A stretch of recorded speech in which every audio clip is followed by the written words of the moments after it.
Hello students, UPSC prelims ఇంకొక 3-4 రోజులు వచ్చేస్తుంది. సో ఈ టైంలో లాస్ట్ మినిట్ రివిజన్ చేసుకోవాలి. ఇండియన్ ఎకానమీకి సంబంధించి నేను ఒక 5 టాపిక్స్ చెప్తాను. ఈ 5 టాపిక్స్ మీరు ఖచ్చితంగా రివైజ్ చేసుకోవాలి, ఎందుకంటే యూపీఎస్సీ ప్రిలిమ్స్లో ఇవన్నీ favourite topics. So most important topic as far as UPSC prelims is concerned in Indian economy is inflation. So inflation పైన ప్రతి సంవత్సరం కూడా క్వశ్చన్స్ వస్తూనే ఉన్నాయి. సో యూపీఎస్సీకి ఇది ఫేవరెట్ టాపిక్గా మనం తీసుకోవచ్చు. సో ఇన్ఫ్లేషన్కి సంబంధించి కాన్సెప్చువల్ నాలెడ్జ్తో పాటు, సో కాన్సెప్చువల్ నాలెడ్జ్లో మీరు ఏం చదువుతారు, ఇన్ఫ్లేషన్ అంటే ఏంటి, టైప్స్ ఆఫ్ ఇన్ఫ్లేషన్ ఏంటి, అండ్ వాటిని ఎలా కంట్రోల్ చేయాలి, కాజెస్ ఆఫ్ ఇన్ఫ్లేషన్, ఇవన్నీ కూడా థియరిటికల్ ఆస్పెక్ట్. వీటితో పాటు ఇండియా స్పెసిఫిక్ టాపిక్స్ కూడా చూసుకోవాలంటే ఇండియాలో ఎటువంటి ఇండిసిస్ అనేవి ఉన్నాయి ఇన్ఫ్లేషన్ మెజర్ చేయడానికి, డబ్ల్యూపీఐ, సిపిఐ ఇలాంటివి. వాటిని ఎవరు రిలీజ్ చేస్తారు, ఎంత ఫ్రీక్వెంట్గా రిలీజ్ చేస్తారు, ఆ ఇండిసిస్లో ఏ ఐటమ్స్ ఉన్నాయి, వాటి వెయిటేజ్ ఏంటి, ఇలాంటి అంశాలు కూడా ఎక్కువగా యూపీఎస్సీ పరంగా అడుగుతారు. అండ్ ఎక్కువగా ఇన్ఫ్లేషన్ ఆల్మోస్ట్ ఎవ్రీ డే న్యూస్లో ఉంటుంది కాబట్టి ఇది ఖచ్చితంగా నెగ్లెక్ట్ చేయకుండా మీరు చూసుకోవాలి. So second most important topic వచ్చేసి బాండ్స్. సో ఫినాన్షియల్ మార్కెట్స్లో బాండ్స్ అనేవి చాలా ఇంపార్టెంట్ రోల్ ప్లే చేస్తాయి. ఈ బాండ్స్ కూడా ఆల్మోస్ట్ ఎప్పుడు కూడా న్యూస్లో కనిపిస్తూ ఉంటాయి. డిఫరెంట్ టైప్స్ ఆఫ్ బాండ్స్కి సంబంధించిన కొత్త పదాలు ఏమైనా వచ్చినా, న్యూస్ ఐటమ్స్ ఏమైనా వచ్చినా సరే వీటన్నిటినీ కూడా మీరు ఖచ్చితంగా ఫాలో అవుతూ ఉండాలి.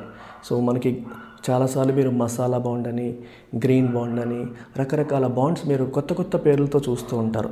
సో ఏ కొత్త పేరు వచ్చినా సరే ఖచ్చితంగా దాని గురించి మీరు చదువుకోవాలి, ఎందుకంటే న్యూస్లో ఏవైతే ఎక్కువగా ఉంటాయో వాటికి సంబంధించిన స్టాటిక్ క్వశ్చన్స్, అంటే వాటికి లింక్ అయిన స్టాటిక్ క్వశ్చన్స్ రావడానికి ఆస్కారం ఎక్కువగా ఉంటుంది. So bonds is another favourite topic for UPSC. చాలా ఫ్రీక్వెంట్గా ఇంతకుముందు క్వశ్చన్స్ అడిగిన సందర్భాలు అనేవి ఉన్నాయి. నెక్స్ట్ మోస్ట్ ఇంపార్టెంట్ టాపిక్ వచ్చేసి banking. So banking is a huge chapter UPSC Indian ఎకానమీలో తీసుకుంటే. సో బ్యాంకింగ్ పరంగా కూడా మీకు రకరకాల కొత్త తరహా బ్యాంక్స్ వస్తున్నాయి. పేమెంట్స్ బ్యాంక్ కావచ్చు, మనకి స్మాల్ ఫినాన్స్ బ్యాంక్ కావచ్చు, ఇట్లాంటి బ్యాంక్స్ పైన క్వశ్చన్స్ లేటెస్ట్గా ఏమన్నా వస్తే వాటిపైన క్వశ్చన్స్ అడగవచ్చు. అలాగే కోఆపరేటివ్ బ్యాంక్స్ కానీ లేదా వేరే బ్యాంక్స్ కానీ ఏమైనా న్యూస్లో ఉంటే వాటిపైన క్వశ్చన్స్ అడిగే అవకాశం కూడా మనకు, అంటే కాన్సెప్చువల్ క్వశ్చన్స్ అడగవచ్చు, ప్లస్ న్యూస్లో ఉండే వాటిపైన కూడా ఎక్కువగా ప్రశ్నలు అడిగే అవకాశం అనేది ఉంటుంది. బ్యాంకింగ్ సెక్టర్ పరంగా ఆర్బీఐ తీసుకునే డిఫరెంట్ మెజర్స్, ఆర్బీఐ తీసుకునే డిఫరెంట్ నిర్ణయాలు, వాటిపైన కూడా క్వశ్చన్స్ అడగవచ్చు. మానిటరీ పాలసీకి సంబంధించి conceptual questions, repo rate, reverse repo rate, standing deposit facility rate, banking rate, ఇట్లాంటి వాటిపైన కూడా ప్రశ్నలు అడిగే అవకాశం ఉంది. సో బ్యాంకింగ్ సెక్టర్ చాలా important. Both conceptual point of వ్యూలోనూ క్వశ్చన్స్ వస్తాయి, న్యూస్లో ఉండే వాటిపైన కూడా క్వశ్చన్స్ అనేవి ఎక్కువగా వస్తూ ఉంటాయి. అండ్ 4వది ట్యాక్సేషన్.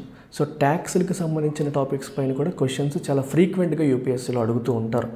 రీసెంట్గా మీరు గమనిస్తే ఇన్హెరిటెన్స్ ట్యాక్స్ అనేది న్యూస్లోకి వచ్చింది. నాకెందుకో స్ట్రాంగ్ ఫీలింగ్ ఉంది ఈ ప్రిలిమ్స్లో ఇన్హెరిటెన్స్ ట్యాక్స్ పైన ఒక క్వశ్చన్ వస్తుంది అని చెప్పేసి, ఎందుకంటే ఎలక్షన్ సీజన్లో దాని గురించి చాలా డిస్కషన్ జరిగింది.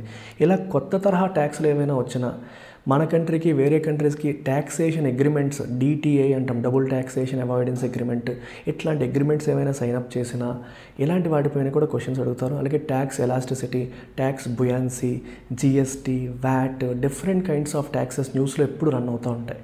వీటిపైన ప్రశ్నలు అడిగే అవకాశాలు ఎక్కువగా ఉంటాయి.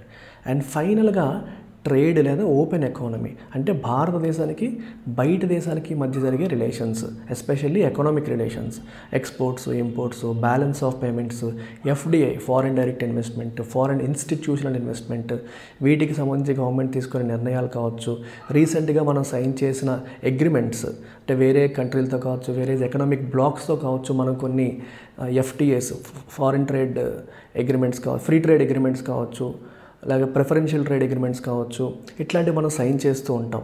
సో ఎవరితో సైన్ చేసాం, వాటిలో ఉన్న డీటెయిల్స్ ఏంటి, ఏమేమి కవర్ చేస్తున్నాయి, ఇలాంటి ఆస్పెక్ట్స్ పైన ప్రశ్నలు ఎక్కువగా వస్తూ ఉంటాయి. సో ఈ 5 టాపిక్స్ పైన మీరు ఫోకస్ చేయండి. మరొకసారి రివిజన్ చేస్తున్నాను. Inflation, bonds, banks, taxation, trade లేదా ఓపెన్ ఎకానమీ, ఈ ఆస్పెక్ట్లో మీరు ఎక్కువగా రివిజన్ అనేది చేసుకుంటే మీకు స్కోప్ ఎక్కువగా ఉంటుంది, ఎందుకంటే లాస్ట్ 3-4 డేస్ కాబట్టి. All the best, take care.